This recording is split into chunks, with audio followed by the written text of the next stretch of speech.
Hello everyone and welcome back to World of Forensics. Today we are going to study about death. So, first of all, what is death? Death is defined as cessation of life. Cessation of life means stop or end of life. मतलब life खत्म हो चुकी है. जो भी processes एक इंसान को जिंदा रखते हैं वो सारे processes stop हो चुके हैं. Declared or identified by a registered medical practitioner. Registered medical practitioner मतलब एक ऐसा क्वालिफाइड डॉक्टर जिसके पास की ये लीगल अथॉरिटी होती है ये कंफर्म करने की कि हाँ पर्सन मर चुका है. As complete stoppage of blood circulation and vital functions of the body. Complete stoppage of blood circulation मतलब हार्ट ने ब्लड को पंप करना बंद कर दिया है और जो भी वाइटल फंक्शंस हैं बॉडी के मतलब heart, brain and lungs in सब ने अपना काम करना बंद कर दिया है. ब्रीथिंग, ब्लड पंपिंग, ये सारे प्रोसेसेस स्टॉप हो चुके हैं. In simple words death occurs when brain stops functioning permanently. Brain ने अपने सारे फंक्शंस करना बंद कर दिए हैं, वो स्टिमुलस को रिस्पॉन्ड नहीं कर रहा है and heart and breathing can not be restored. मतलब कि हार्ट ने अपना फंक्शन बंद कर दिया, ब्लड पंप करना और ब्रीथिंग भी रिस्टोर नहीं हो सकती. This is death. Now immediate science of death. कैसे पता चलेगा कि डेथ हुई है? इमीडिएट साइंस क्या होंगे? सबसे पहला साइन होगा सिसेशन ऑफ हार्ट बीट. मतलब कि हार्ट बीट नहीं चलेगी, कोई पल्स फील नहीं होगा, हार्ट बीट नहीं आएगी. ठीक है, वही चीज़ है कि जो ब्लड सर्कुलेशन है वो स्टॉप हो जाएगा. सेकेंड, सिसेशन ऑफ रेस्पिरेशन मतलब कि ब्रीथिंग स्टॉप हो जाना. नो ब्रीथिंग, कोई भी एयर का मूवमेंट नहीं होगा इन या आउट, कोई चेस्ट मूवमेंट नहीं होगा. Third, loss of brain activity. Again कोई ब्रेन एक्टिविटी नहीं होगी, स्टिमुलस को रिस्पॉन्ड नहीं करेगा. And last, dilatation of pupils मतलब फिक्स्ड एंड डायलेटेड आई रहेगी.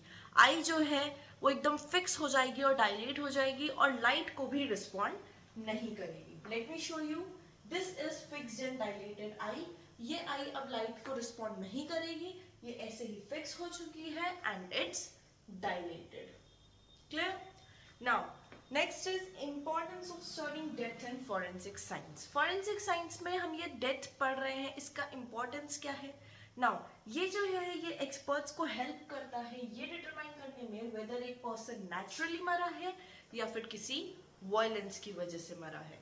Secondly, identify the cause of death such as disease, injury, poisoning और बर्न्स. डेथ का कॉज क्या है, किस रीजन की वजह से इंसान मरा है. किसी डिजीज की वजह से मरा या किसी ने किसी इंजरी की वजह से, किसी पॉइजनिंग इंजेक्शन की वजह से उसने कोई पॉइजन ले लिया हो जानबूझ के या किसी ने दे दिया हो इंटेंशनली, एनीथिंग कैन हैपन. या फिर किसी कुछ जलने की वजह से, Burns. Now third, it estimates the time since death which helps investigators understand when incident awkward. ये टाइम सिंस डेथ एस्टिमेट करने में हेल्प करता है, जो कि हेल्प करता है इन्वेस्टिगेटर्स को ये समझने में कि वो इंसिडेंट एग्जैक्टली हुआ कब था. Fourth, it provides scientific evidence in courts during criminal investigations. Court में क्रिमिनल इन्वेस्टिगेशन के टाइम पे ये साइंटिफिक एविडेंस प्रोवाइड करता है. And the last, differentiate between suicide, accident, homicide and natural death. These are basically the manners of death. ये differentiate करने में भी हेल्प करता है कि डेथ सुसाइडल थी कि खुद की जान जानबूझ के ली इंसान ने, या एक्सीडेंटल थी कि उसमें जान लेने का इंटेंशन नहीं था बट एक्सीडेंटली ही डाइड और शी डाइड. बट होमिसाइडल किसी इंसान ने किसी दूसरे इंसान को मारा, person killing a person. And natural death means किसी डिजीज की वजह से या किसी इंटरनल इंजरी की वजह से इंसान की डेथ हुई. That's all about that. I hope it is clear. That's all for this video. हाँ, इसके upcoming parts हैं. In the second part, we will study the modes of death कि क्या क्या modes होते हैं. Basically 3 modes होते हैं. We will learn in the second part. Third comes a manner of death. Manner of death भी मैंने आपको पिछली स्लाइड में थोड़ा बहुत वो दिया आपको आइडिया कि ये होते हैं manners of death, suicidal, accidental, homicidal and natural death. ये हम पढ़ेंगे पार्ट 3 में.